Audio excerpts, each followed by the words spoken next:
The perfect storm never developed, at least here in Trenton, New Jersey. So we've got a couple of teams, and we've got a championship game in the Northeast Conference ready to tip.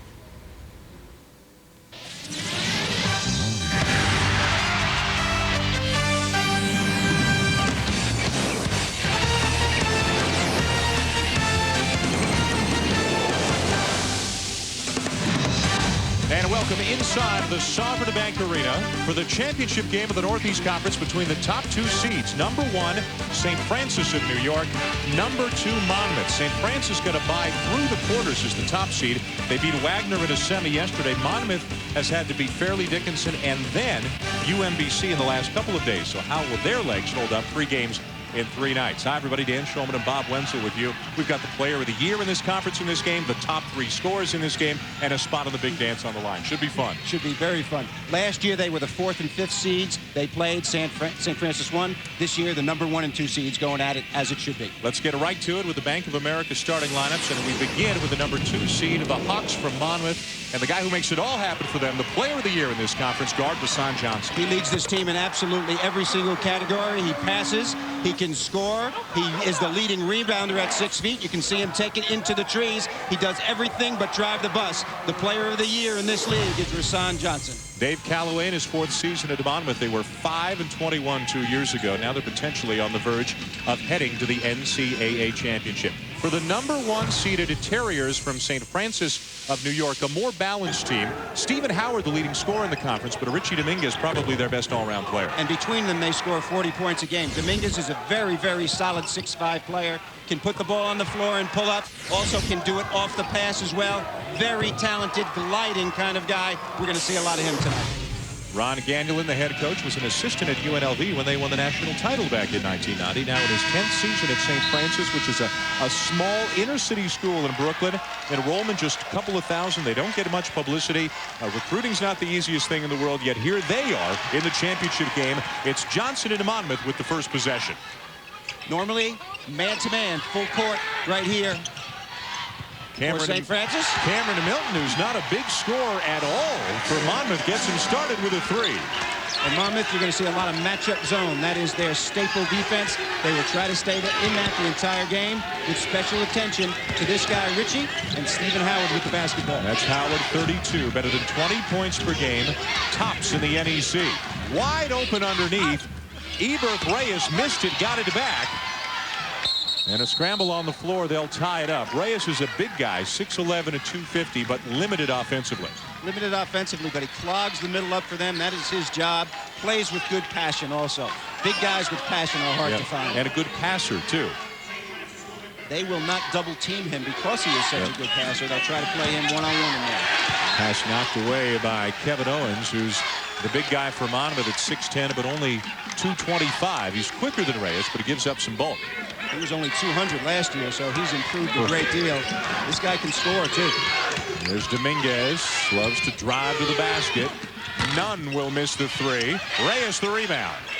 Howard jacks it quickly and left it way short. And now the Monmouth fans are all over him. A little tension earlier in the game. Ronnie Gannulin, 2 years with Vegas in championship years. Tremendous assistant coach out there. He rides the subway to work.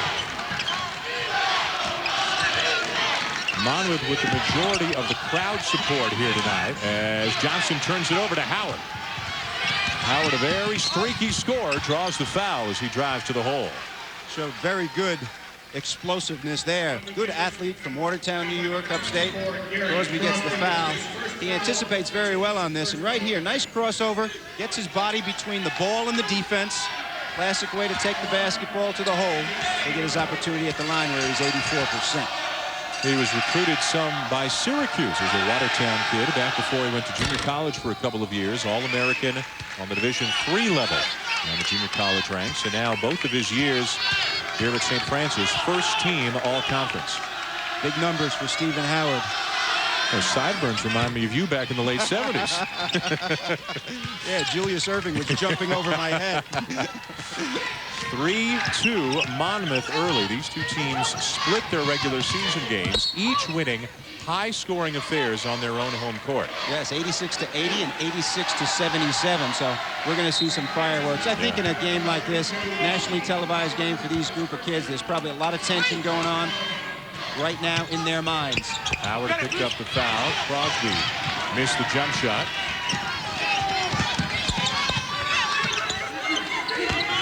Nunn, the point guard, number 10, really the emotional leader of this team. Clifford Strong cut off on the baseline. Clifford Strong is there open. Reyes was so surprised that Howard doesn't usually pass the basketball. So here's a little surprised at that kind of play. Milton's going to do some of the ball handling, take Johnson off the ball every now and again. Rashawn Johnson, number 4, hung up 43 points on St. Francis in a win last month and 40 points in a tournament loss to them last year. Tremendous scorer. Kid is so ultra quick, shoots well, takes the ball to the basket. Monmouth does run some of the old Princeton sets. That spreads the floor for him, able to create. Here's Johnson for 3. And Howard the rebound. Johnson didn't score in the first 10 minutes of last night's game and still wound up with 23. It's amazing when a guy is that proficient. Marvin O'Connor at St. Joe's had 18 in a minute the other night. Wasn't that incredible? And they still lost. 91-90 to LaSalle. What a wild game that was. Well, in the game you referenced when Rashawn had 40, they lost also.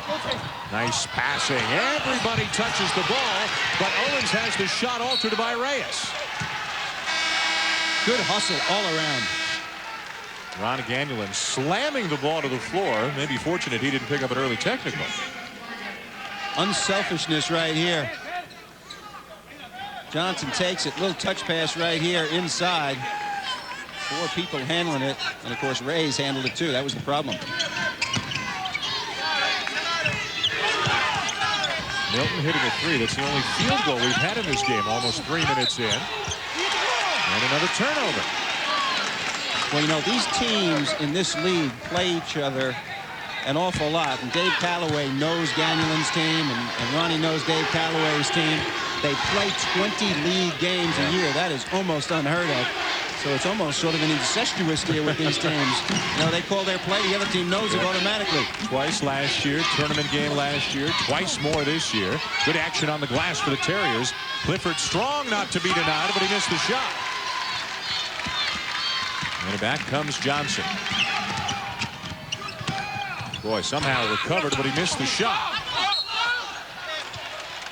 You know, sometimes in leagues like this, Dan, you don't see big power guys. You know, you see them in some of the leagues that are more well publicized. But Reyes and Owens, both 6'10", so these teams have perimeter-oriented scorers, but they do have post people who can block out and block shots. So look at some of the Hawk fans. St. Francis had a couple of busloads coming down, but because of the threat of the storm, they canceled them today, and probably a wise move, although the storm never really materialized here in this area. The operative word is threat. Yeah.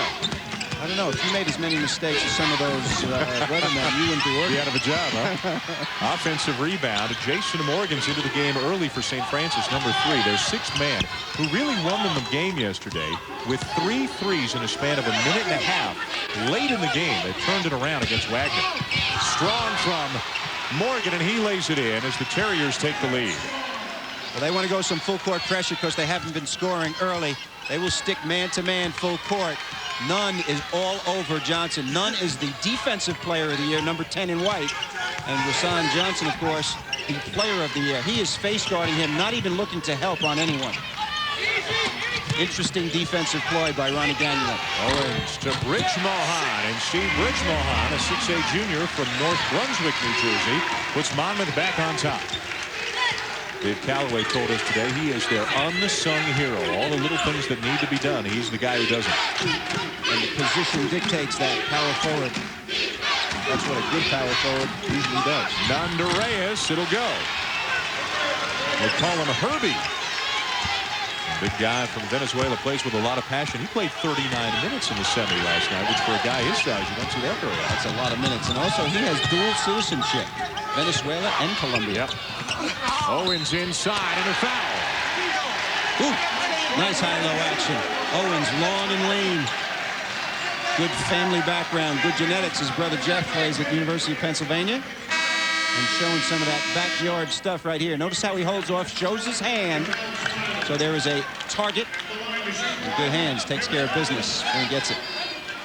Rich Mohana called for the foul, or with the assist rather. The foul going on to Greg Nunn, who has gone to the bench. And the free throw makes it a three-point play for Owens as we step aside with Monmouth leading by 1. 5 minutes in the championship game of the Northeast Conference here in Trenton.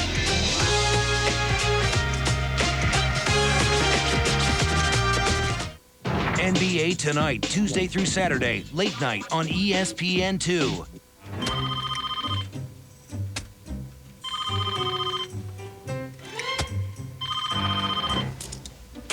Hello.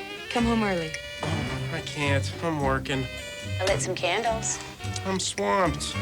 I bought Bud Light.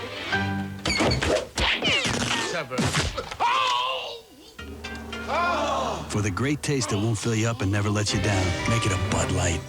Come again. Yeah, he's got a pencil lodged in his... There's a place where folks can get a lot of good food for not a lot of money. It's got to be Applebee's.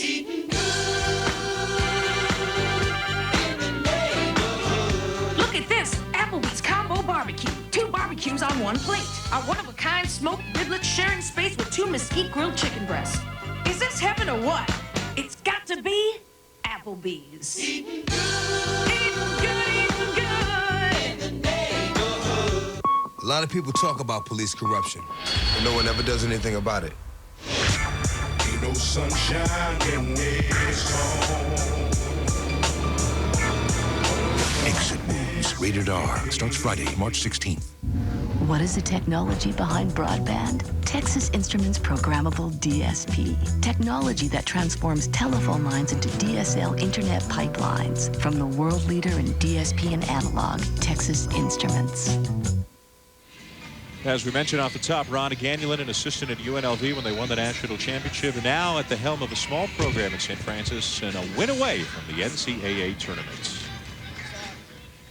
It would mean everything for the kids and our school, a small inner-city Catholic school that doesn't get much publicity, doesn't have all the advantages of the big-time schools as far as recruiting, and for personally, it would be the greatest thrill in coaching I've ever had, and I've been to 2 Final Fours, and this would be the ultimate for me as a coach to take a small school like this to the big dance.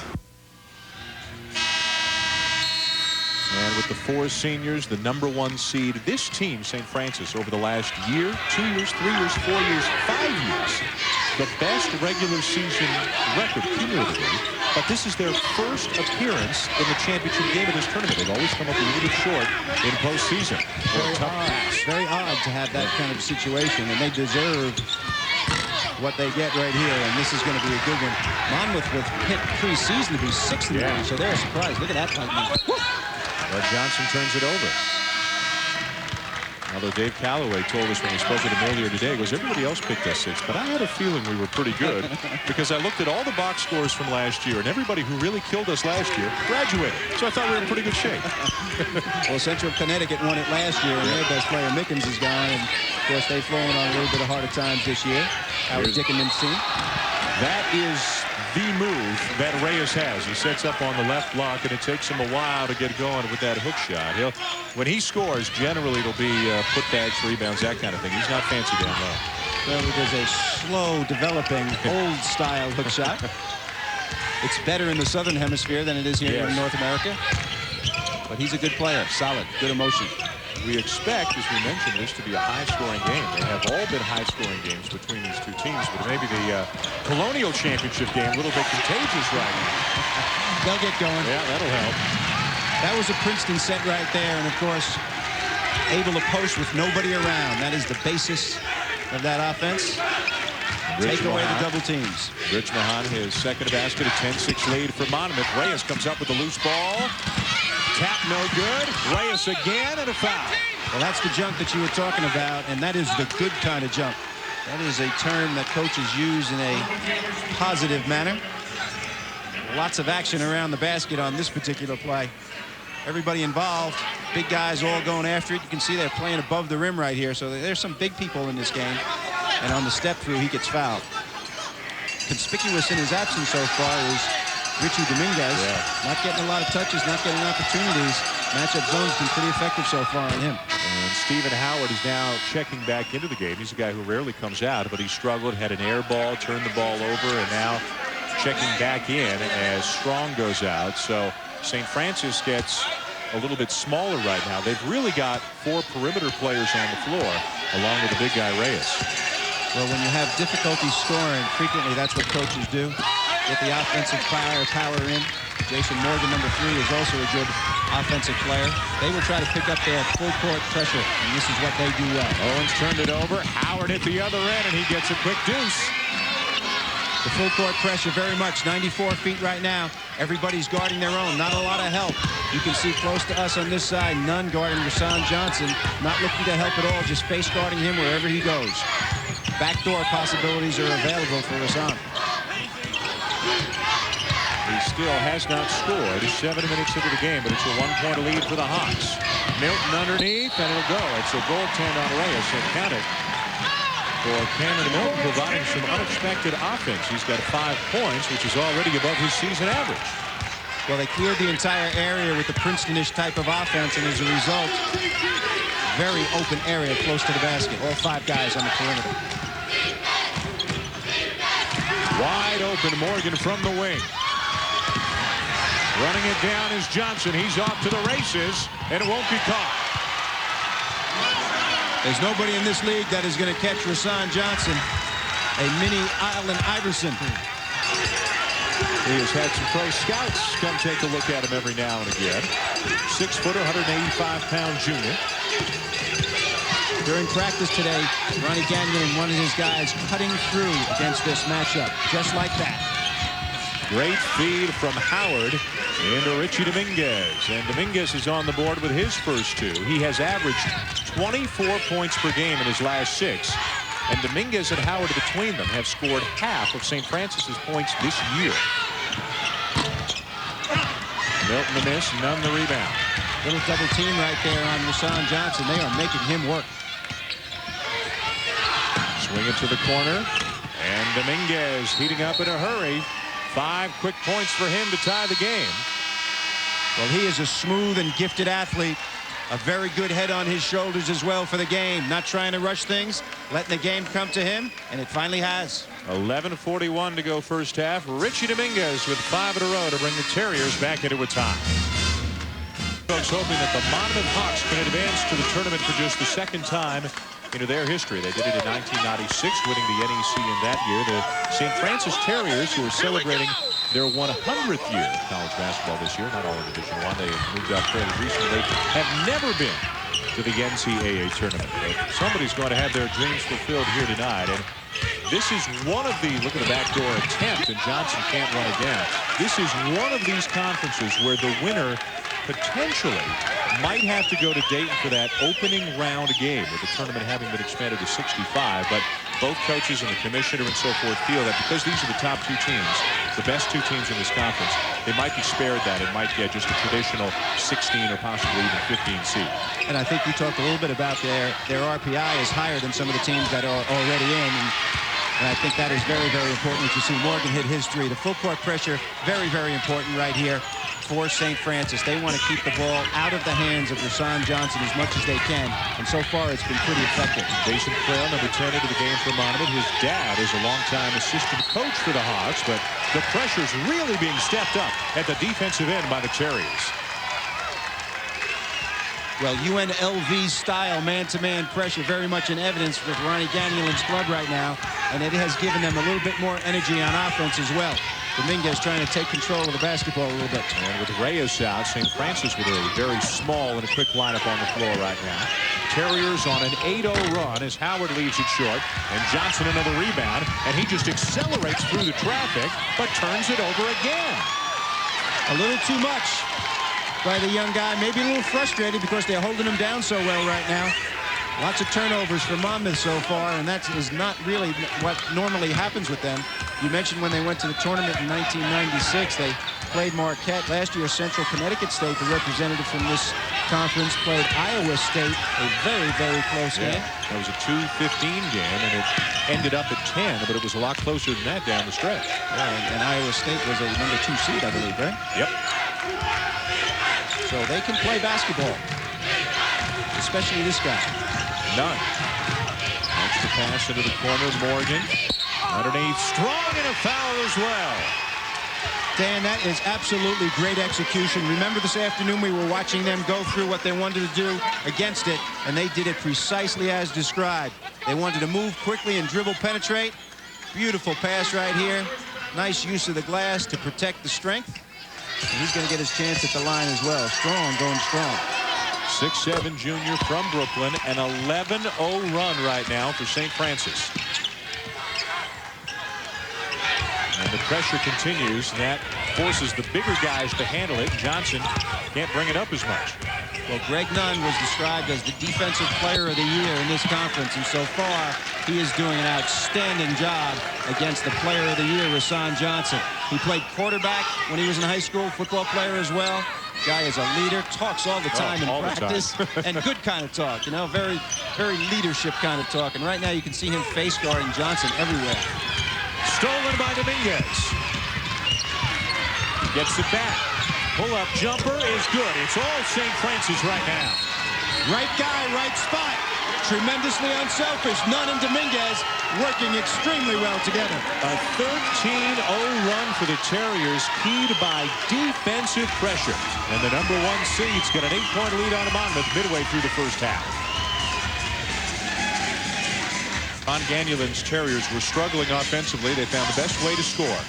Easy baskets generated by their defense. Pressure defense is the name of the game. Watch the pressure on the ball, but away from the ball. Denial by all the white shirts creates the turnover. That is good team, and this is good individual. Watch Greg Nunn guarding Rasan Johnson away from the basketball.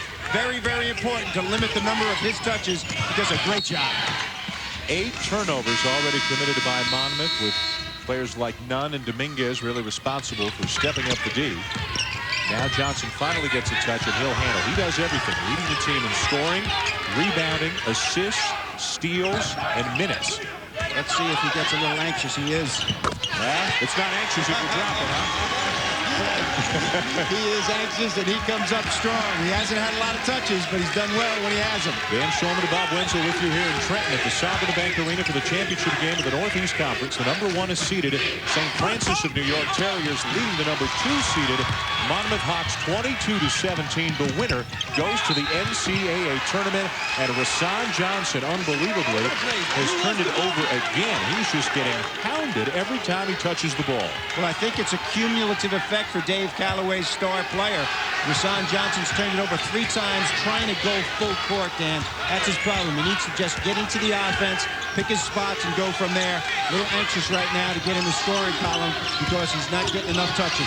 Now Monmouth generates a steal. Remember, Johnson's a guy who in his last 3 games against St. Francis has scored 107 points. Wow. Yeah.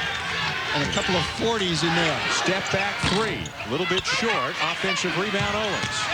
Right back up with it. It'll go. Educated move by the sophomore. You're really harping on that Ivy thing for the brother, huh? His big brother Jeff plays at Penn and plays very well. I know you were impressed with Kevin watching him yesterday. Absolutely. And you were impressed with this young man when you saw the game. Morgan knocked in those 3s that you mentioned early. He is their microwave heat off the bench. 25-19 St. Francis. When you play special defense like Nunn is doing on Rasan Johnson, both players tend to tire out. Johnson again. That is a long, long shot. And 3rd game in 3 nights, barely taking any minutes off. Are his legs going to be underneath him? Howard a little bit short. Terry Johnson sure get enough for the rebounds. Smallest guy on the floor, and he's all over the glass. Pretty amazing. Look at that speed. You know, we mentioned 3-point shooting and the length of his shots, but Stephen Howard has taken 242 trifectas this year. That is a lot, and he can shoot it from deep also. TV timeout. One thing that Monmouth coach Dave Calloway feels may help them a little bit tonight. A little bit of extra rest for Johnson in his game. They need it right now. They're down by 6.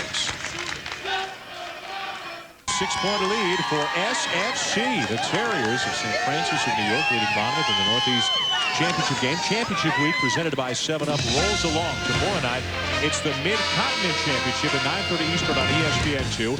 Valpo's there. They'll take on the winner of Southern Utah and Oral Roberts. Also on ESPN, a doubleheader tomorrow night. The Midwestern Collegiate Championship, Detroit against Butler. And then late, the second game from Mobile. It'll be the championship game of the Sun Belt Conference, and I believe, and there it is right there, South Alabama has advanced, so they'll have a home court advantage. They're playing on their home court, and they'll take on the winner of Western Kentucky and Louisiana Lafayette. The Ragin' Cajuns are still in the hunt of the Sun Belt. That'll be a good one, and Bob Wetlick, one of the better defensive coaches, a former Bob Knight assistant, doing great things for South Alabama, the Jaguars. Grail just does get it in bounds to Owens. Boy, what a difference from the first few minutes of this game and then the last few minutes of the defense. The pressure by St. Francis has been remarkably good. Nice look inside for Owens, and before the shot, it was good a foul. Well, the high-low has been pretty effective right now because the pressure that they are putting on, they have no big man in the game right now. You know, they went with small people, and as a result of that, the high-low is more available. Reyes goes to the bench because Daniel didn't see enough of that high-low action. He wants a bigger guy in there to guard Owens. Double team on Johnson, 25 feet away from the basket. Now Morgan recovers to find his man.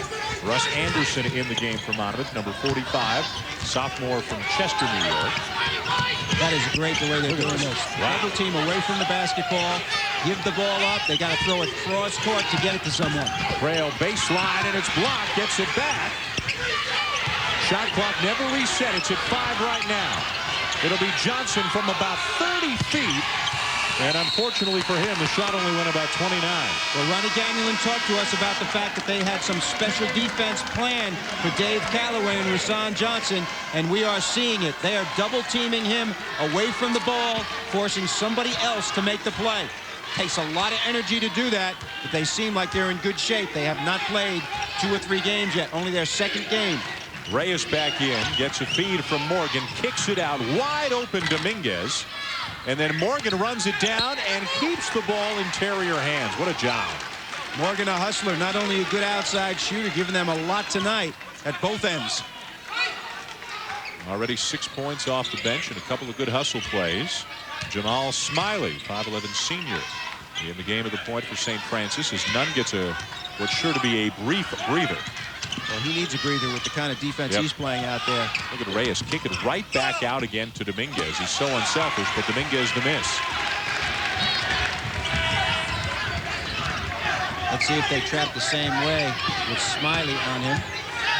Here's a guy they could have used to get it going. Gary Crosby. He averages better than 16 per game. Anderson with a long 3, and it's nothing but perimeter jumpers right now for Monmouth. Smiley penetrates, kick it out. Howard from the wing. Reyes runs it down in a fresh 35. Well, offensive rebounding, the key in championship play, and Reyes doing a good job in that particular area. Smiley, just too much traffic.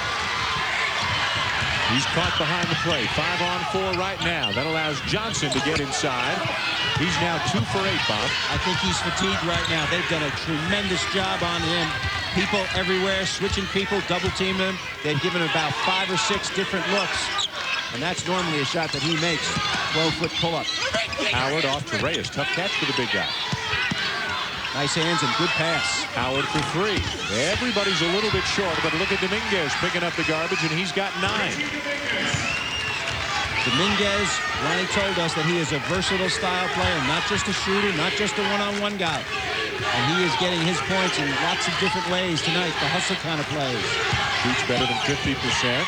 Causes this deflection as well, and comes up with a steal. Little hesitation move, but he'll get called for the carry. He's been watching too many NBA games. That's legal in that league. You know, the thing about Ronnie Gagnon's team right now that he is doing so well is he is substituting frequently, even for his star players, because when you're playing this kind of frenetic kind of style defense, fatigue becomes a very, very important factor, not only in the second half, but in the first half as well. Johnson dumps it off. Bridge Mohan. Count the basket. It was actually defensive interference, so count the basket for Bridge Mohan has given them a bit of a lift. Bridge Mohan is not a guy who scores a lot of points for them. You know, averages only about 5 a game, and he's past that now. But he is the enforcer on the boards, doing a good job so far in the championship game. Morgan, a little push-off on Crail, and Jason Morgan, 8 points off the bench early for the Terriers. And he is picking off where he left up last night. You said he made 3 threes in a minute and a half, and he said to Coach Gagnon, hey, play me more. That's right. Let me get a little bit more out of this. Johnson baseline and a foul. Well, he'll sleep tonight, won't he? Well, he really will. He's working hard, and he never gets tired. Right here, you can see his quickness going to the basket. He is like lightning out here. Terrific crossover right here. He goes in among 3 players and gets hammered, and they should hammer him right there because they don't want him getting any easy baskets. Nothing easy for Rashawn Johnson. His reputation now as player of the year goes with him everywhere, and when that happens, you're going to see lots of different kinds of defenses. And they have shown him different looks tonight. 78% from the line, but so far tonight, shots just not dropping for him. Watch his hand, see if he follows through. When you're fatigued, you need to bend your legs a little bit more and follow through with your shooting hand. Keep it up. He did, and it's in. A little free throw shooting clinic. 6th point of the night for Johnson. Monmouth, despite a slow start from Johnson and nothing offensively from Crosby, they're only down 7. It feels like it's a little more lopsided than that. It does, because they were exciting kind of plays. But part of the reason is Howard has not gotten off for St. Francis. Reyes spins to the other side. We haven't seen him go to that shoulder very often. The scouting report is that he goes the other way, proving it wrong. He showed great enthusiasm in practice today, and they are not double-teaming him. Callaway decided not to. They are double-teaming Rashawn right here, and you can see that is a difficult pass to do anything with. Jay Dooley getting his first action in his tournament now for Monmouth. Wave it off. Tom Lopes has it as offensive interference, so take the basket away. And a shot that looked like, had it not been touched, it would have gone down. And I have to get another look at that. It looked like a couple of guys were up in the cylinder bomb. Well, they were. Well, it was wide open because the basket area is clear. Reyes can't guard him there. It is clear, and he grabs the rim. Clearly, basket interference. How well these teams know each other, really no surprises. But Ron Gagnon gave us a hint earlier today, so we may have something special to try and slow down Rashawn Johnson here tonight. Today, for the first time, we may throw things, we may change a little bit. I'm usually pretty stubborn. Today, we may do a little bit of junk defense. They call it triangle and 2, and we may look to double team him a little bit to get the ball out of his hands and let someone else beat us. I'm a little worried about it because I usually say the system that we play will win. With him, I'm not so sure he's that good.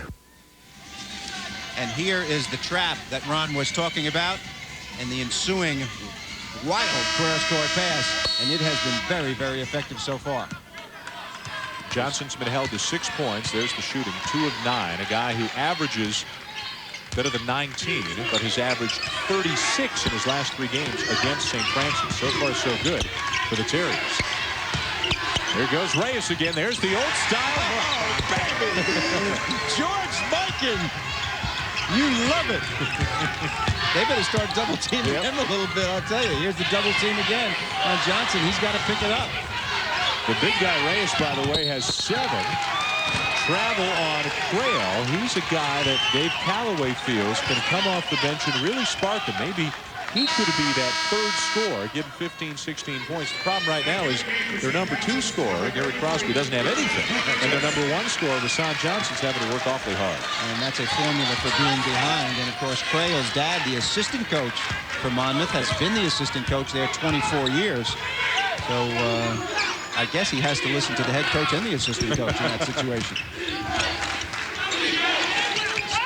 Still not doubling him. And Ray is feeling it right now. And the rebound for Crail. Good hustle by Stephen Howard getting back there, Dan. That was a layup about to happen for Crosby, and that could get him off. Coming up with a 7-Up halftime report. We'll send you back to Reese Davis in the studio. A look in on some of the other championship games going on or that will go on tonight as the number of teams headed to the tournament gradually increases. Jason Morgan and the Terriers intent on adding their names to the list here tonight. Well, they are playing with passion and drive right now. It's wonderful to see this team who has never been to the tournament so excited about performing. Early in this game, it was 14-9 for Monmouth. It's a 26-8 run for St. Francis since, and they've stripped it away again, but they committed foul in the process. Well, this time they tackled him, so that's one way to take him down. That's for sure. Out front, they are double-teaming him way away from the basket. They're near the 10-second line here. He's passed it several times before. This time he dribbles through, and actually 5 white shirts get involved. And check this defense out. Morgan using his quickness and fast hands to get an easy one. Bench scoring tonight, Bob, 10-0 for St. Francis, and all 10 belong to Jason Morgan. And that man with a very, very good game plan. Danielin very excited about playing here. Morton back into the game now. Gives him another ball handler. Maybe they can free up Johnson a little bit. Let him work off the ball set. Dewey for 3. Won't go down. Reyes almost tapped it into his own basket. Reyes has played well here in the first half. He's played extremely well. He's an important cog in this team. Howard posting up. Johnson throws up the pair. It almost went also. This is a tremendously focused young man. You can see by looking at his face. Stephen Howard is a guy who really focuses in on what he's doing. He's hard to talk to during the course of the game. He is so into what he's doing. Hasn't shot well from the perimeter, so decides to post up and has some pretty cute moves in there. And that's a good way to score points. Get to the foul line where you shoot 85%. He's comfortable there. I tell you, he's hard to talk to 8 hours before the game. We gave him our best song and dance routine this morning. Couldn't get him to crack a smile. He wants to win. Nice to see. Beautiful touch. Nice stroke on the free throw line. He hung 37 on Monmouth last month, including 8 threes. Amazing that the numbers that these teams have had against each other. He had 24 in the game they played last year on this court, and Dominguez had 33. Ridgmohan goes right around Reyes and lays it in, and Ridgmohan is the only reason right now that Monmouth is even in this game to the extent that they are. That's absolutely true, and he has an advantage against Reyes when he's 15 feet away and he could put the ball on the floor. Inside, not so much. Well, Sanders into the game, number 12 now for St. Francis as Reyes commits the foul away from the ball. A little frustration on the part of Reyes. Now, among the basketball action you're going to see in the next couple of days, let's take you to Wednesday, when it may be the most important conference tournament begins because of all the craziness, all the bubble teams involved. It's a doubleheader during the day from Madison Square Garden, Villanova and West Virginia. I think we'd all concede this is an elimination game. And then Seton Hall and St. John's. How about the Johnnies needing a win just to get themselves into the NIT? And Seton Hall's had a very difficult year. There are 2 more games that night. Pittsburgh, Miami, Connecticut, Syracuse playing in the first round of the Big East tournament. What's that all about? And Seton Hall and St. John's have not played this year at all because of the quirk in the schedule. Beautiful give and go. Howard and Sanders back to the Big East. Does Connecticut, Ridgmohan commits the foul. Does Connecticut need to beat Syracuse to get into the NCAA? That is the big question. I think there's 5 teams in from the Big East with no doubt. Boston College, Providence, Syracuse, Georgetown. And of course, with them, you know, their last loss to Seton Hall was a big problem for them. And I think, of course, Notre Dame in as well. I think that was a big problem for them, and I think that they're going to have to win. They've got some big wins, though. They beat Arizona earlier in the year. That's very important. They beat Boston College and Providence, so their resume is not bad. None back into the game and out for St. Francis. 15-point lead, final minute of the first half. Dominguez and Howard on the same side here, the most potent scorers. Solid defense right there by Monmouth. Really knocking it out of bounds. A guy who didn't play a minute in either the quarterfinal or the semifinal, getting a chance here in the championship game. Well, Dave Calloway is struggling right now for personnel and combinations that can get something going offensively. They have not decided to go full court. Their matchup zone is their staple, and they are staying with it, even though they're behind by so many right here. If this is handled correctly, they will handle this basketball, get a shot near the end of the 17 seconds. Monmouth will have plenty of time to get a good shot afterwards. Howard exploring, kicks it across for Dominguez. Shot clock at 6. Boy, he elevates. Smooth. And he knows where every camera and every announcer in this building, I mean, he's looking at us and the cameras every time he nails a basket. Carlos Santana would like him. He is a smooth operator. Crosby, no. Owens drops it home. Under 3 seconds left now. And the timeout taken by St. Francis. 30-second timeout with just 1.2 seconds left in the half. Well, this is the use it, lose it situation, and, and I don't think this is a good thing right now. They're better off going right now and getting a shot, but since you lose your timeout, if you don't use it here, Ronnie Gagnon decided to take it. He's only got 1.2, so a long pass is imminent right here. Richie Dominguez, I'm telling you, this kid is so nice. He has done so much, maintains his poise. Watch his balance on this. Gets up solidly. Nice follow through. Nothing but nylon on this. Beautiful form. This kid's got ability. Nice to see the mid-range game. You know, the guy can dribble the ball once and pop up for a 15-footer. That seems to be his specialty. And his percentage is very, very good right now. Favors a little bit Latrell Sprewell, I'd say. He was hoping that family back in Columbia would see him on ESPN International tonight. Both of his parents played for Columbia's national team. Sanders will get a shot off here. Wait a minute, Eddie Corbett's got a whistle before, so I think they're going to put a little bit of time Step on the sideline, I believe. I think he caught the basketball on the sideline. 1.2. 1.2. Yes. We started with. Oh, it's a shot clock situation. I think he's saying that I slightly overheard him. I think he said that they didn't start it at the right time. Let's go right back to Tommy Lopes joining the conversation. Now there is a triumvirate that George Bush could use as his advisors. John Hughes, the other official here tonight in Trenton. It looks like Monmouth is going to get the ball back with perhaps a second or a fraction of a second left. Well, the clock does. There was 1.2, Dan, and the clock does not start until someone touches the basketball. So if he's standing in bounds when he catches it, then nothing should come off. That's exactly what I'm saying. You know, and we'll see what happens right here. Discussion going on with both benches right here. We may be able to see this.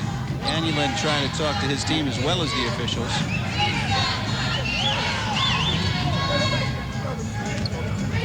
And Callaway pleading his case. He was just 29 when he took over the program 3 years ago, the youngest coach in Division I at the time. Let's take another look. That's game management for you right there. Well, we can't see it because we can't see where he stepped on line, but he obviously did, so they're putting 0.8 back. Had Owens come up with it cleanly, he had a pretty good look at the basket, but that's the way things have gone in the first half for Monmouth. The #1 seeded Terriers from St. Francis of New York have a 15-point lead at the half, hoping to advance to the NCAA tournament for the first time in school history. Plenty more to come from Trenton. The first back to the studio, the 7-Up. EN2's presentation of Championship Week is presented by 7-Up and your local 7-Up bottler. Make 7-Up yours. And in part by Miller High Life.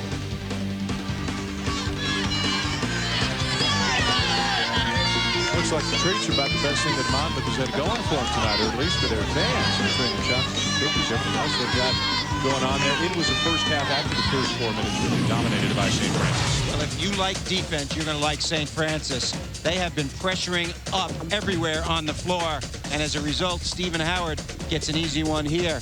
Even at the other end, they were pressuring. A long inbounds pass goes awry. Jason Morgan, quick hands, takes it all the way down. Monmouth has 13 turnovers in the first half, and they average 15 on the year. The two-star players sharing the basketball. Stephen Howard to his friend Richie Dominguez, and Howard again on the passing end, Dominguez on the receiving end.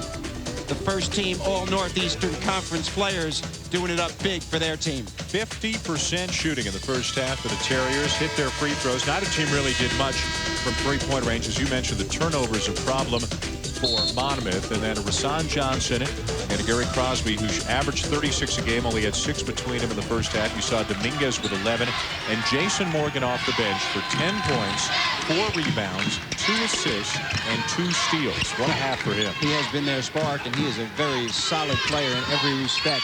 Monmouth has to get something special going for their star player. They're going to try to clear aside, see if he can create a little bit with the dribble.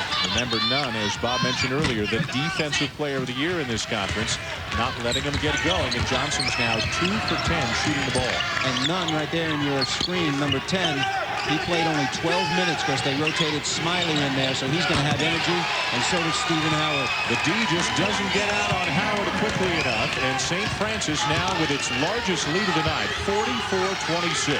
Well, when they played at St. Francis, the score was similar at a halftime, and in the second half, Monmouth scored 50 points. They were down 16. They did not win that game. They lost by 6.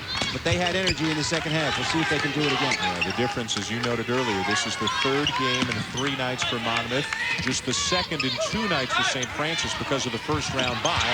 Blocked by Reyes. Owens with a nice feed to Bridge Mohan. And Bridge Mohan is 5 for 5, 10 points tonight for Monmouth. And he does it off everybody else's stuff right there. Owens gave it to him nicely. I like the way Howard and Dominguez play together, don't you? Yeah, very much so. They share the basketball. They look for each other.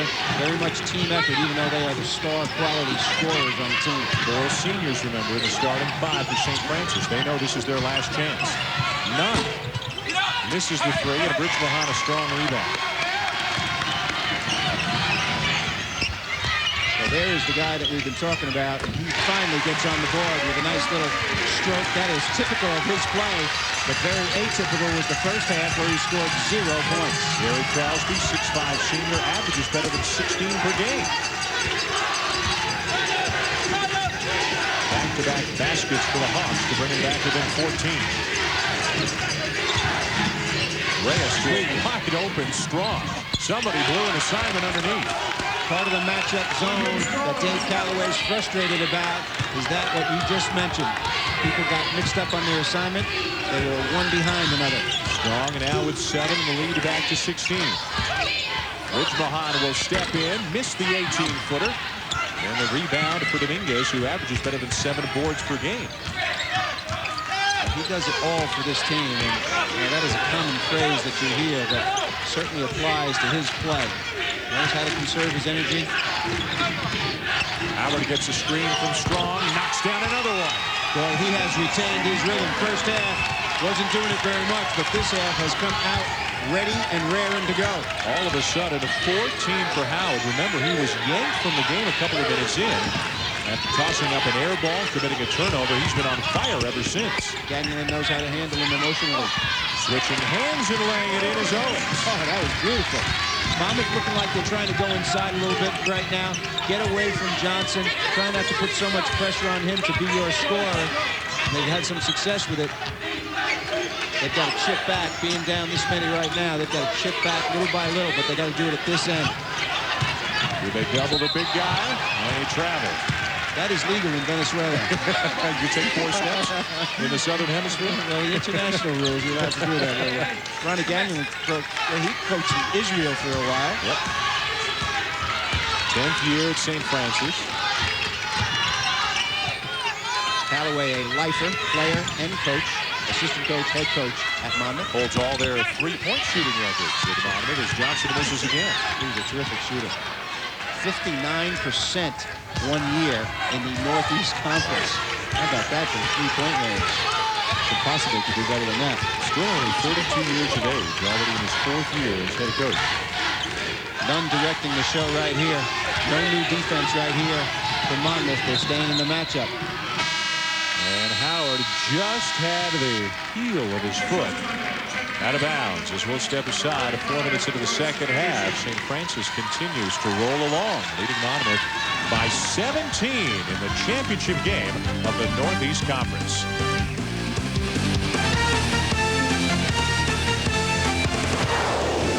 The number 2 seed had to play a quarterfinal game. St. Francis did not. Dave Calloway, the head coach of Monmouth, was a little bit worried coming into tonight that 3 games in 3 nights might be a little much.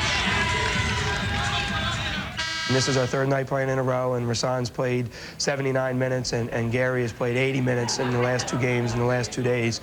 So I think we need some guys to establish stuff, especially inside. If Kevin Owens or Steve Bridgemont can get going, I think it'll make it a little easier on Rasan, a little easier on Gary, and we'll go from there. Well, that's exactly his concern right now, and you can see that the fatigue has been a factor for both of those 2 players. Their numbers not nearly what they normally would be.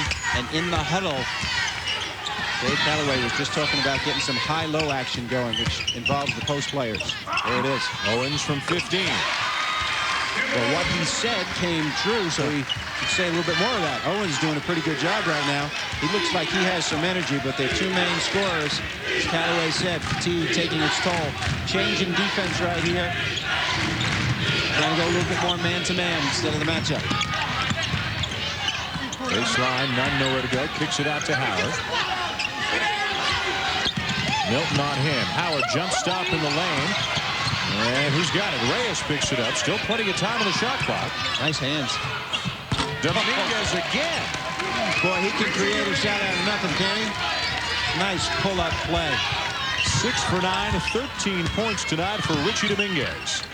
He has great balance on him when he goes up for his shots. There's that high-low action again. Callaway wanted that out. Excuse me, Callaway wanted that out of the timeout, and they've gone to it twice. And got pretty good looks.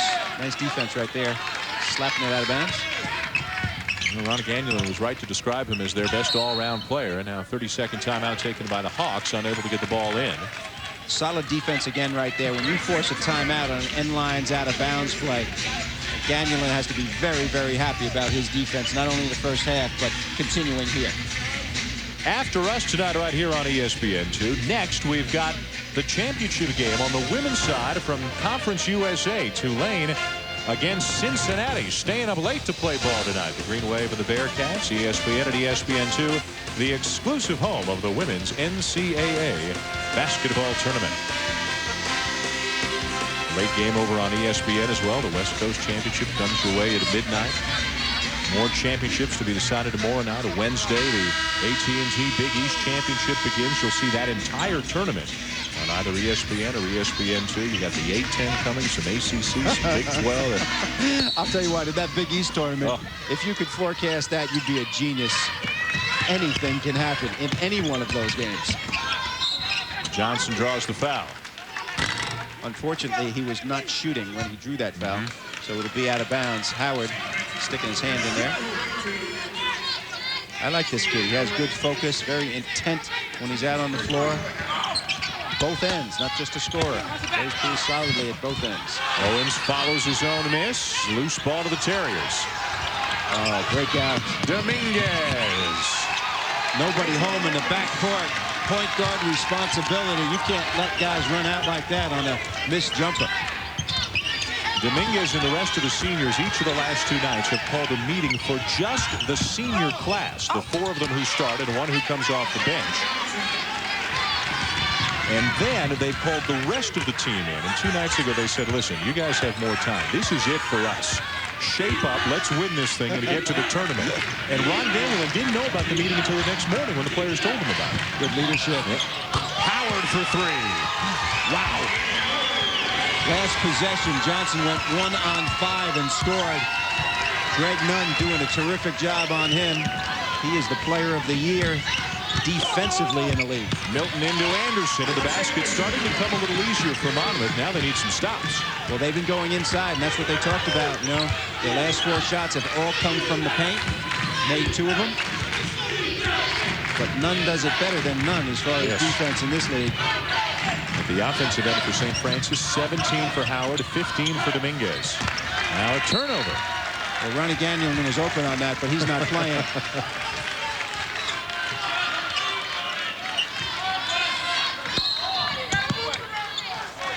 Foul on the inbounds. Gagnon very upset at that. Well, sometimes when you play as aggressively as Greg Nunn is playing right now on the player of the year, that kind of thing is going to happen. Turnovers sort of evening out, but Monmouth only has 15. They're the lowest in the league, and they have 13 already. They average 15, so not a good ball handling game for them. Well, they were all in the first half, so they hadn't turned it over in the last 7 minutes until now. Sorry, Monmouth. Nice. Look at that ball fake. Oh, beautiful. Dominguez into strong and a foul. What patience and what unselfishness by all these seniors on the Terrier team. It's a good thing because the seniors want to go, and Dominguez, who's the high scorer, really had a look at this shot. Howard gives it up. Dominguez has the shot. Ball fakes. Could take it right here. Subtle little dish. He should have gone up a little sooner. He waited for the defense to come to him, and as a result, they only get it out of bounds. So kind of a lost effort, even though unselfish. Reyes and Smiley back in now for St. Francis. Smiley in because Nunn is tired from chasing Johnson around. Howard doesn't look tired at all. Off to Reyes. The big guy takes the bump, misses the shot, and they'll play on. Nice, good, aggressive plays. Milton to Bridgemohan. Swatted away by Reyes.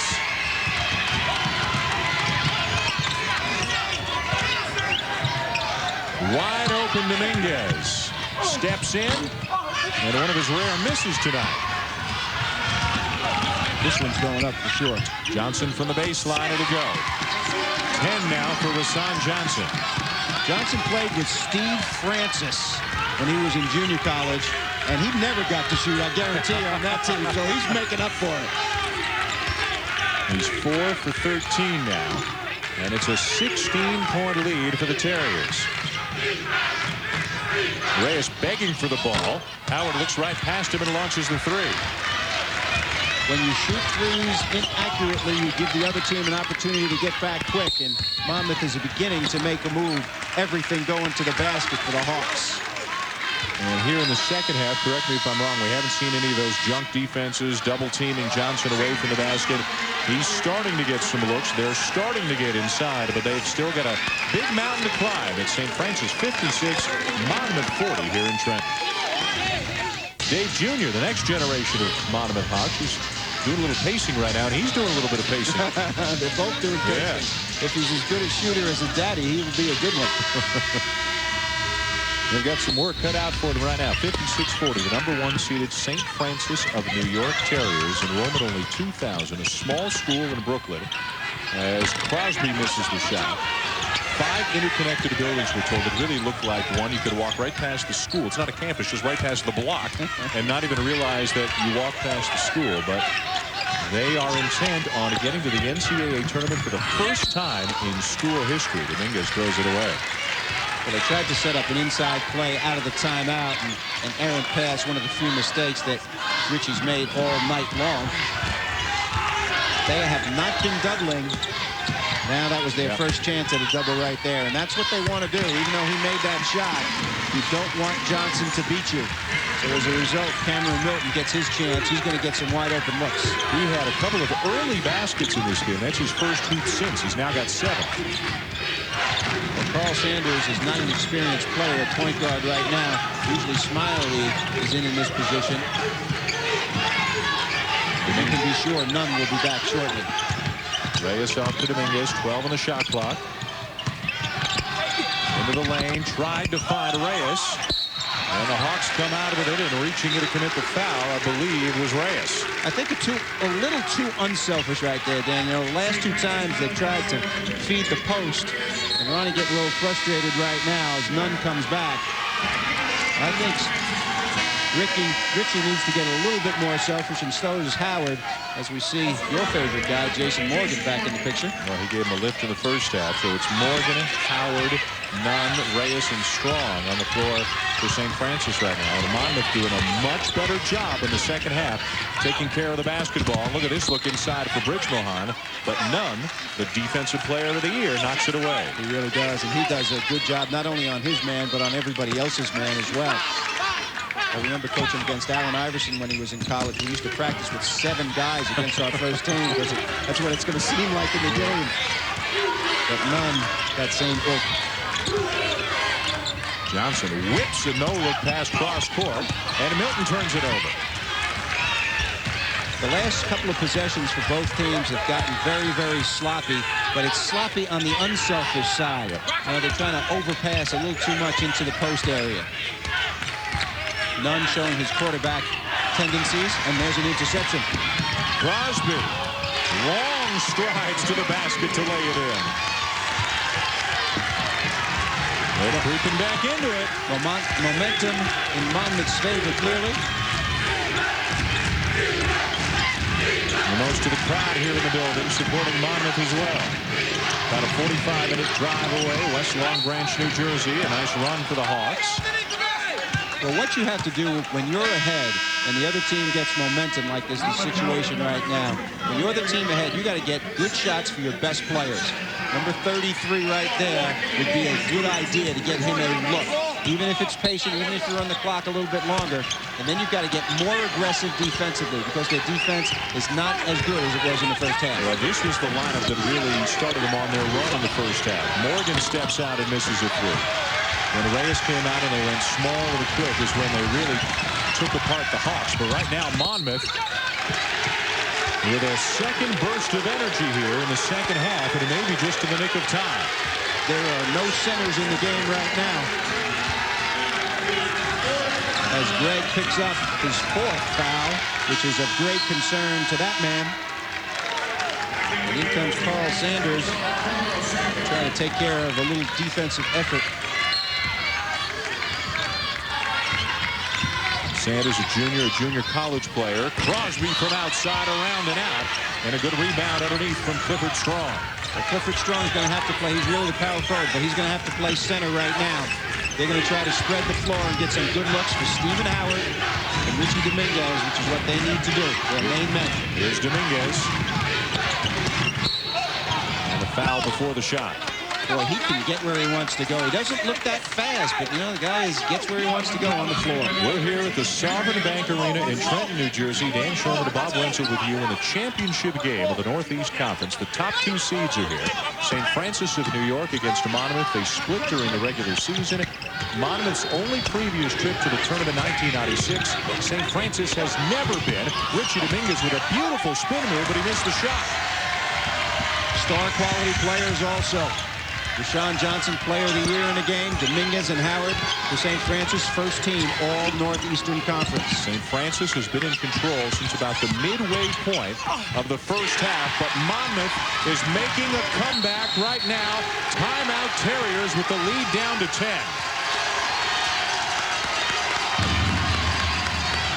Excitement right now. Callaway called a timeout a few minutes ago and said, we must take the ball to the basket instead of shooting outside. And from that moment on, they have closed the gap. And this drive right here that you're going to see is very typical of the kind of plays that we've seen in this juncture of the game. Milton takes it strong, little hook action, nothing's called. Use of the glass nicely. And he drives baseline. Right here, you can see a lot of traffic for Johnson. He gets three people on him, and as a result, other people must step up. And they have lanes to the basket, and they're taking advantage of it right now. Milton only averages 4 points per game. He's already got 9 tonight. Rich Mohan, who averages 5 points per game, has 10 tonight, and some of the support players are stepping up with Crosby and a Johnson and not having big nights. There's Rasan Johnson's brother looking on. He's pumped now to 10. Pretty good field goal percentage in the second half by both teams, but not enough shots for St. Francis. They turned the ball over a lot more in the second half than they did in the first. Sanders out, Smiley in, but none still on the bench with 4 fouls. Morgan. Rebound to Monmouth if they can come up with it, and they do. So look at Morgan to work it over Johnson. And he's mad that he missed that shot. He wants to get involved. He's got the wrong guy. Johnson gets by him, draws the foul, and hits the shot. They are back.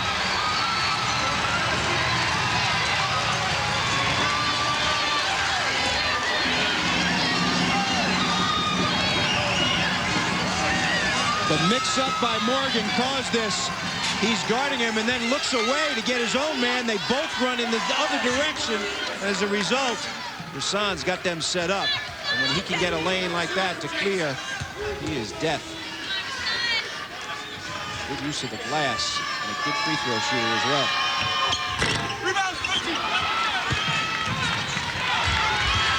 56-48 St. Francis. The Terriers don't have a field goal in their last 6 minutes of action. Strong in good position over Bridge Mohan. He got a piece of it. Wrong guys are taking the shots right now for St. Francis. Howard and Dominguez. Howard hasn't taken a shot in a long time. Dominguez got a good one. It just came up short. And their defense hasn't been as solid. The basket area is very clear right now. Crosby for three. It's a 15-0 run for Monmouth. Can you say feeling it? No timeout for Ronnie Gagnon right now either. They are going through the motions at the offensive end right now. Howard. Dominguez. Stripped. And a foul on Strong of the Terriers. What an unbelievable turnaround in the last 6 or 7 minutes. Dominguez tried to get to the basket. You can see the second half scoring. The last time they played at St. Francis when Monmouth was down 16, a lot of aggression around the whole year. They were down 16 at halftime. Monmouth scored 50, Dan, in the second half in a losing effort, but a close game. I think we're seeing some of the same right now. Missing their free throws is about the only thing that's gone wrong for them here. They could be even closer than they are. Nowhere to go for Dominguez. Howard in the corner for three.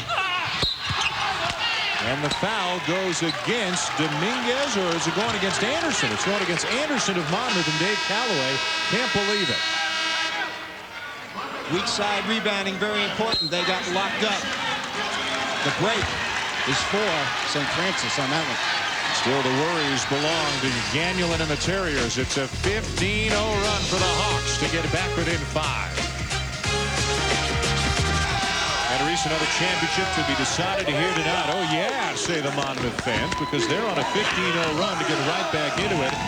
And the St. Francis fans, who were, well, they were loving life about 15 minutes ago, but their expressions have changed. Things can change. Oh. I don't know if I'd be wearing a towel on my head, but I wouldn't be happy right now. Greg Nunn is back into the game with 4 fouls now for the Terriers. Their point guard and their leader. No, Dominguez can't get it to drop. And St. Francis has gone better than 7 minutes without a field goal.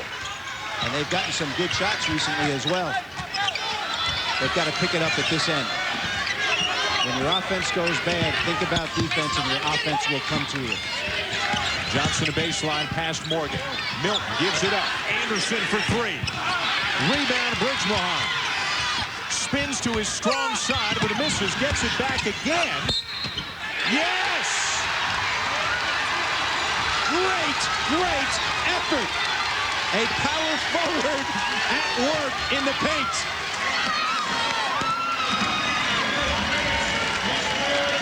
Bridgemohan denied early. First, he does a great job getting the rebound. He's very left-handed, gets challenged, and then comes back to it. And Reyes fouls him. Great work on the offensive glass by Bridgemohan.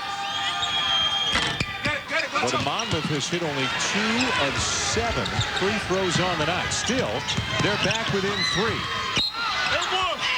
Howard ends the streak, takes a shot, hits the basket, draws the foul.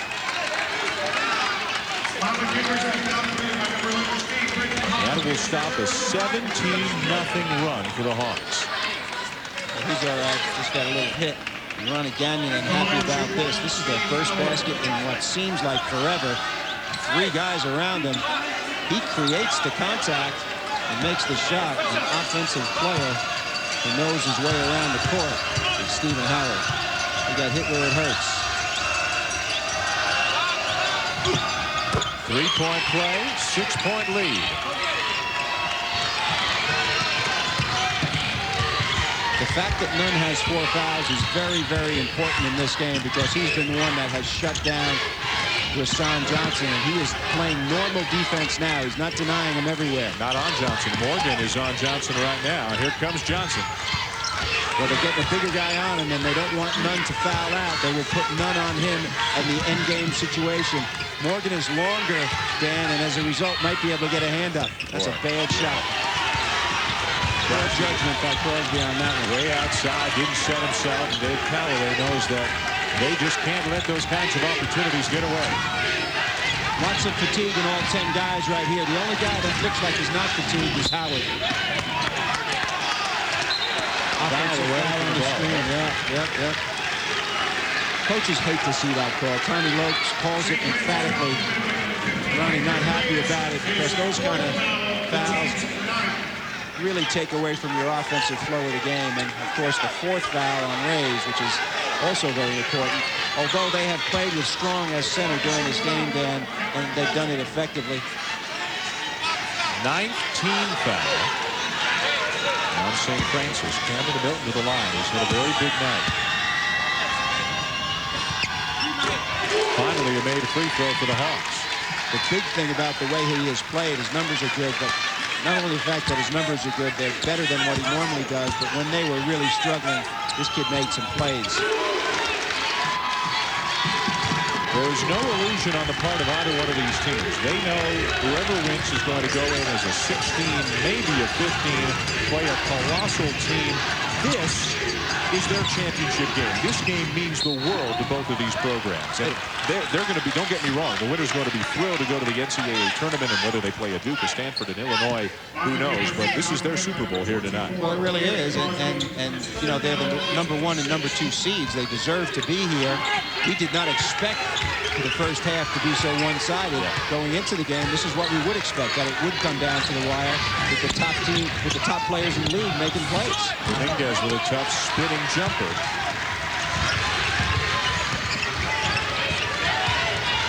St. Francis has never been to the tournament. Monmouth went in 1996. That's it. And there are 12 teams in this league. In order to make the tournament, the league tournament, you got to be in the top 7. Give and go, no, but the follow for Bridgmohan, and Dave Calloway was right on the money when he told us that he was their unsung hero. Well, you certainly are singing his praises, so he is sung now, and he deserves it. He's doing a great job on the offensive boards. How about 14 points and 8 rebounds tonight for Bridgmohan, who averages fewer than 5 of each. Dominguez, and a block is called on Anderson. And Dominguez offers his hand to help Anderson up, so good sportsmanship involved right here by that young man.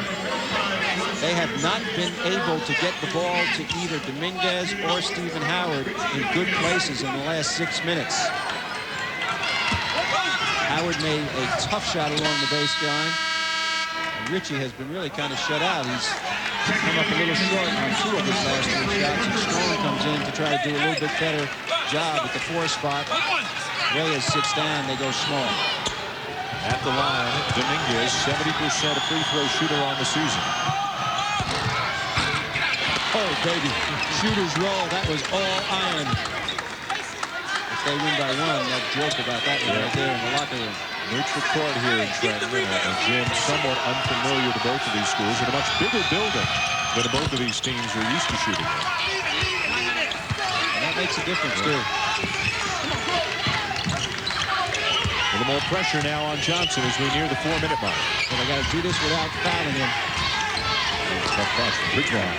But this is what got them in the game and got them the lead in the first half by playing very, very aggressively, denying everywhere. In the last 6 minutes, Monmouth's gotten anything they want. Foul on Dominguez. And again, Monmouth, they're clearing out the middle and then getting inside. He talked about some of the similarities to the Princeton offense. Exactly. Princeton offense keeps everybody beyond the 3-point line. As a result, the basket area is clear for anyone to drive. Bridgmohan's been taking advantage of it. But he has missed all 4 of his free throws here tonight. That's the only blemish on his record in this game. He only shoots 57% from there coming into the game. End-game situations, free throws, very, very important. 0 for 5. Well, Kevin Owens, the other post player who would be doing those same kinds of moves, he's only 59% from there. There's not a lot to choose from between the 2. Monmouth's man-to-man has been surprisingly good. They are normally a team that plays all matchup. Another offensive foul away from the ball. This one is going to go on Clifford Strong.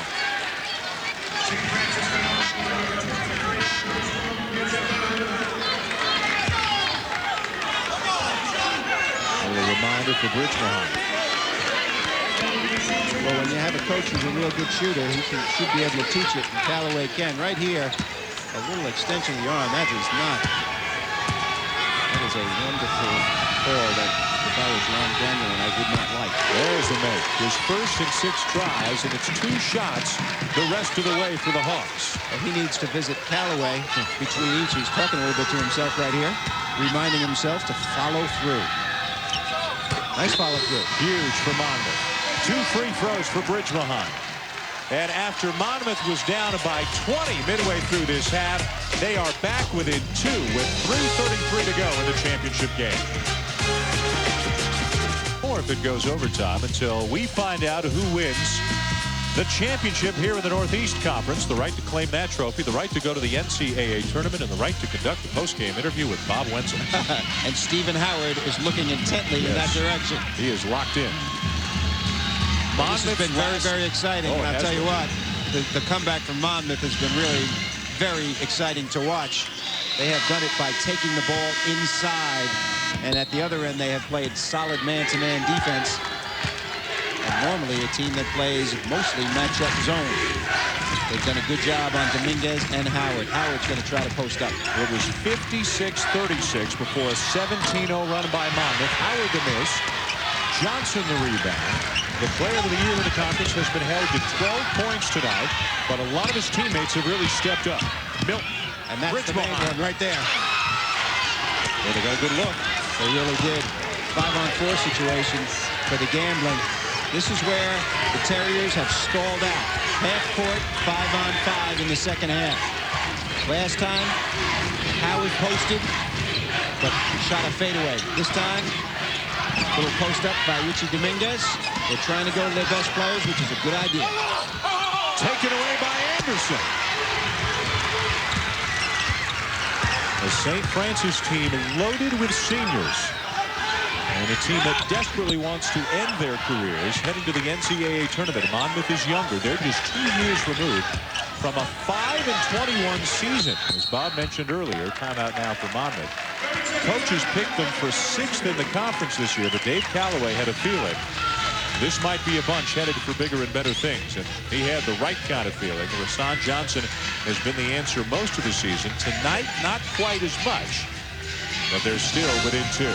Well, on the women's side of things, the tournament selection special presented by State Farm comes your way on a Sunday, March 11th at 5 p.m. Eastern Time at 2 Pacific Time. This is the way to find out which 64 teams have advanced to the NCAA tournament. Michelle Tafoya will report live from Indianapolis.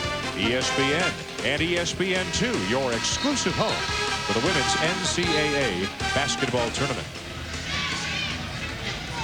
Now each team still loaded with timeouts. Monmouth has been shooting a ton of free throws recently because of all the foul trouble for St. Francis. They haven't been particularly good at hitting those free throws. If they can get this guy to the line, they've got a better chance. Well, they do, and that is a signal for educated fouling on the part of St. Francis. Dominguez looks like he is limping a little bit. Right knee taped up. I think he got banged on that last drive. The last tie was 14-14, and the last lead was 14-11 for Monmouth. Crosby, they lead now!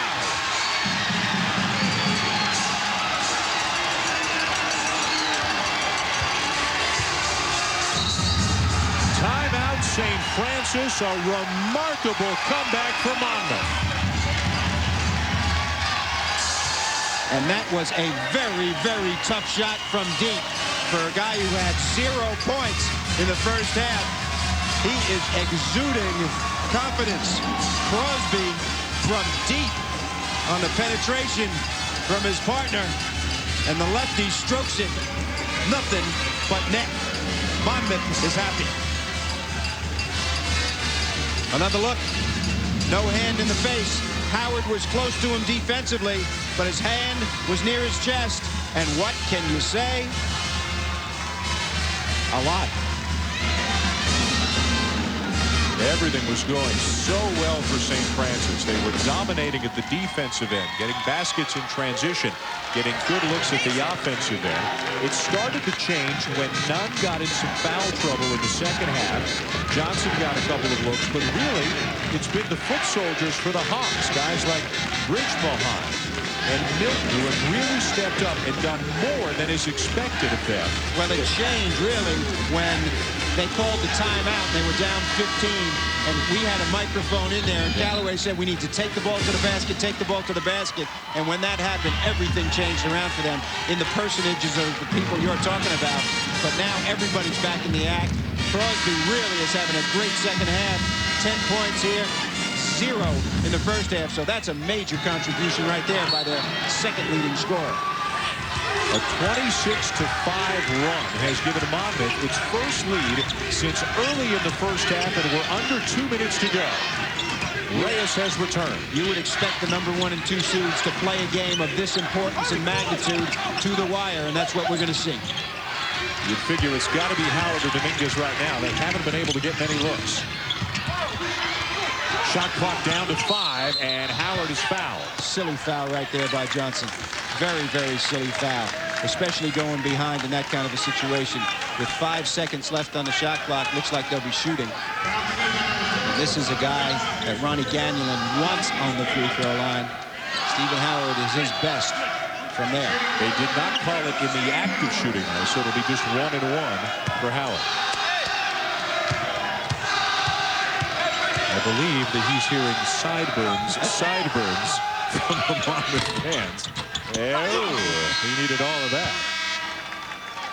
That's how you can't crack this guy, though. You just cannot change Stephen Howard's expression for better or for worse. No, he is a very intent young man. That's something to admire. Keeps his focus on the game. Leading scorer in the Northeast Conference at just over 20 per game. He's just passed it here. And it's a 1-point lead for the Terriers. Full court pressure right here by Ronnie Gagnon's team. Monmouth has to handle the ball well and get into their sets. This is their Princeton stuff right here. Backdoors will be available and drives to the hoop. Morgan chasing Johnson around, a block by Reyes, his 4th. Dominguez tries to call a timeout and gets it done. What a huge play for Richie Dominguez. You know, when players do this, lots of times you don't like to see it, but in this situation, it was perfect. He caught the ball with one hand and put his hands up. A terrific block by Reyes starts this, but as Dominguez is going out of bounds, he catches it with one hand, signals the timeout. Nunn and Howard also calling the timeout, and they got it. That's when you want to use one of those. Yeah, they still got one more, and right now possession is more important than having the extra timeout. Well, absolutely. You want it at that, and especially with a 1-point lead. There should be some senior leadership going on right now in the huddle as well. But you got to credit Monmouth's defense, too, in the second half, Dan. I mean, they have done a tremendous job of clogging things up, double-teaming people when they came to the basket. Monmouth has 2 timeouts left, and St. Francis only 1. It's important to note that when the clock is under 1 minute, on a made field goal, the clock stops automatically as well. So if you're behind, you don't really need to call a timeout to stop the clock and set your defense. St. Francis of New York looking for its first ever trip to the NCAA tournament with the ball in a 1-point lead with just over a minute to go. Well, this is curious. I'm not sure why they're waiting so long to get one shot. There's plenty of time left in the game. Monmouth fans wanted to walk on Howard. Shot clock under 10. Nunn lost it.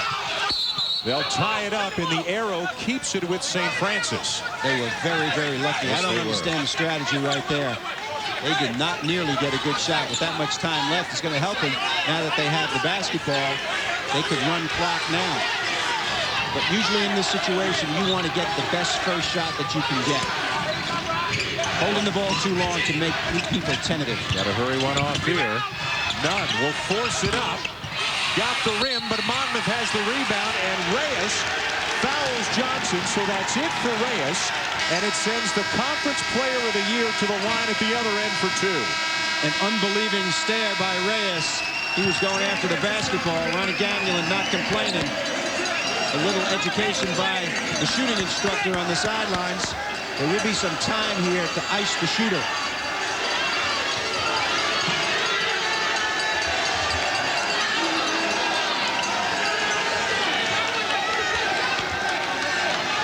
During a timeout situation, when not a timeout, but when a person fouls out, you have 30 seconds to put somebody in. Usually the coach will discuss it with his assistant, decide what type of player they want in the game. Maybe it's a big guy or a small guy, depending on the situation. I think Ronnie's just stalling right now to make Deshaun Johnson think about these free throws he's about to attempt. Well, Johnson on the season shoots free throws at 78% as Clifford Strong checks back in for the Terriers. But tonight, Johnson is just 1 for 3 from the line. How are his legs, having played 118 of 119 minutes in the last 3 nights? And way under his average. This is mental at this point. And he is mentally tough. Owens happy.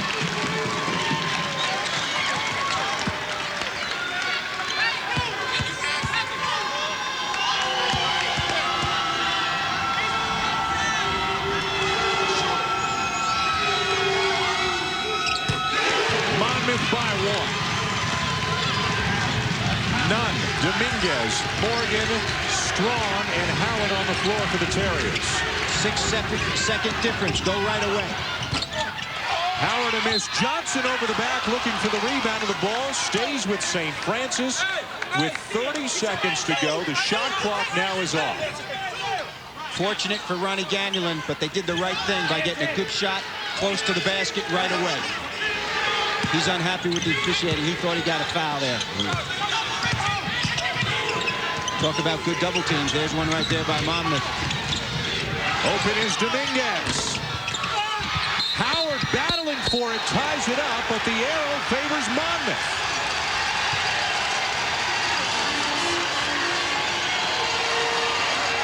Both guys went after the ball very aggressively right here. They did get a good shot for a top player, but he was challenged. Both guys grab it simultaneously, and as a result, a good call by Tommy Lopes. And now St. Francis is going to use its last timeout. Well, Monmouth, with a 1-point advantage right here, has to handle the basketball. The press offense comes into play, what you've practiced all year long at this juncture. A look at the teams that have qualified for the tournament already. The winner of this game will go. These are the unofficial RPIs according to collegerpi.com. And you can see UNC Greensboro and Winthrop with worse RPIs than either one of these teams, who are both in the 140s. And RPI is not the be-all and the end-all, but both of these teams in the conference feel that whoever wins this game, they hope to avoid the opening round game, if you will, in Dayton, where teams 64 and 65 will have to play each other to become a 16 seed and play a 1. Both of these schools feel that whoever wins this is going to head right into the tournament, whether it's as a 15 or a 16. But you know what? That's the last thing on the minds of both coaches right now. They're not worried about RPIs. They're worried about, Dave Callaway is worried about handling the ball properly, and Ronnie wants to get a steal. Got it into Anderson. Howard slips, and that'll run some time off the clock. Morgan commits the foul. Anderson, or Crosby rather, is going to go to the line for Monmouth. It was a 20-point lead. If you missed some of this earlier game, a 20-point lead for the St. Francis Terriers midway through the second half. Monmouth went on a 17-0 run. They now have the lead, and they have one of their best players. He's the free throw. He's 80% from there, but he has not shot one tonight yet. Boy, they missed a lot of them midway through this half. But at money time, they have stepped up and hit their free throws late. 2-point lead for Monmouth. Championship game of the Northeast Conference here in Trenton, New Jersey.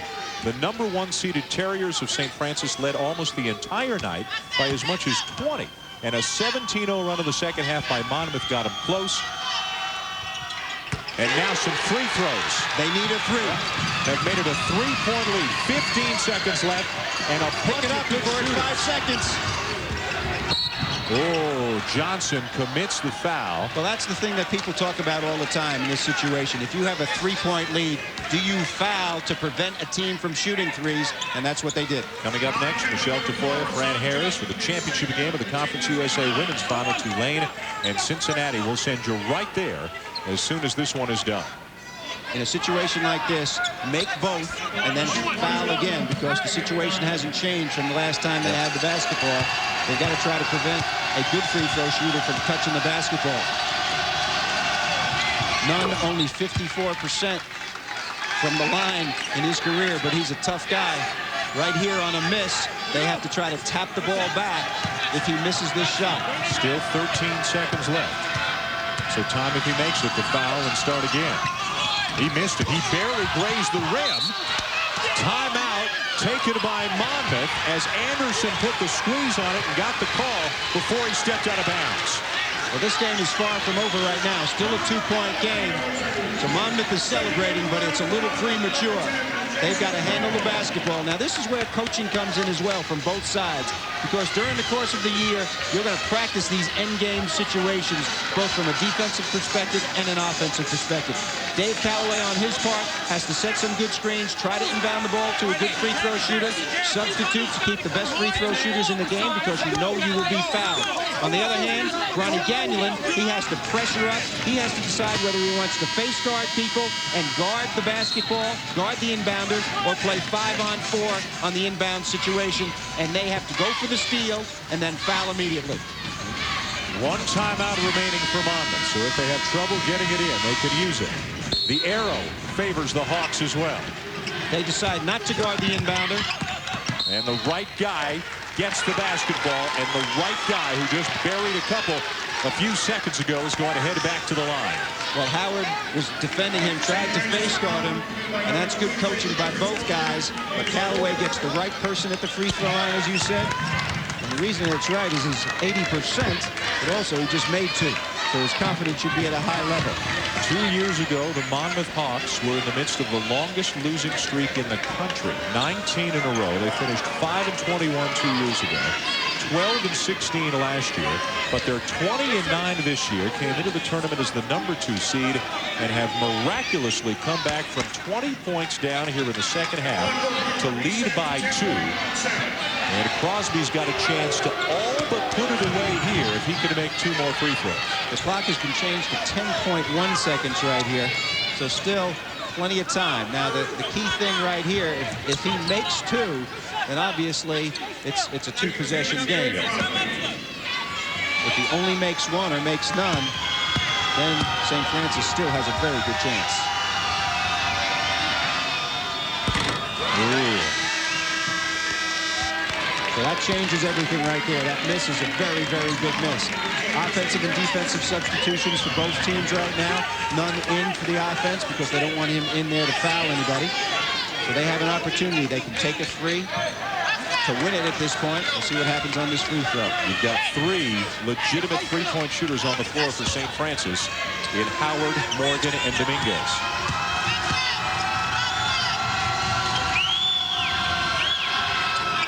Three-point game, 10 seconds left.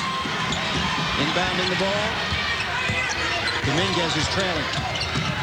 Howard to tie it. He's got another shot at it. Throws up a prayer. And Monmouth is going to the tournament.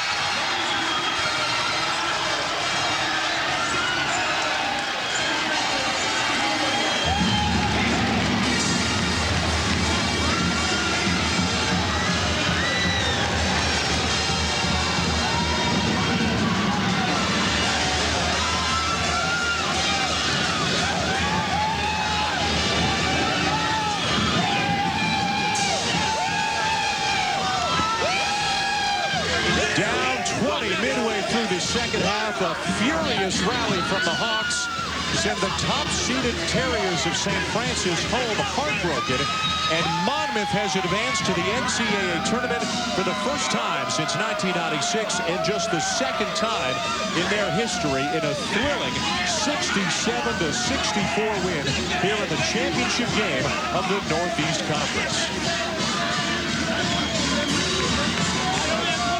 Once again, the final, Monmouth 67 to St. Francis of New York 64 as the Hawks advance with a 3-point win here in the championship game of the Northeast Championship. They'll wait and find out where they're headed in the next few days. Coming up next, It's the women's championship game from Conference USA. Tulane against Cincinnati. That's next year on ESPN2. For Bob Wenzel, I'm Dan Schulman. Thanks for watching. Now to Michelle Tafoya and Fran Harris.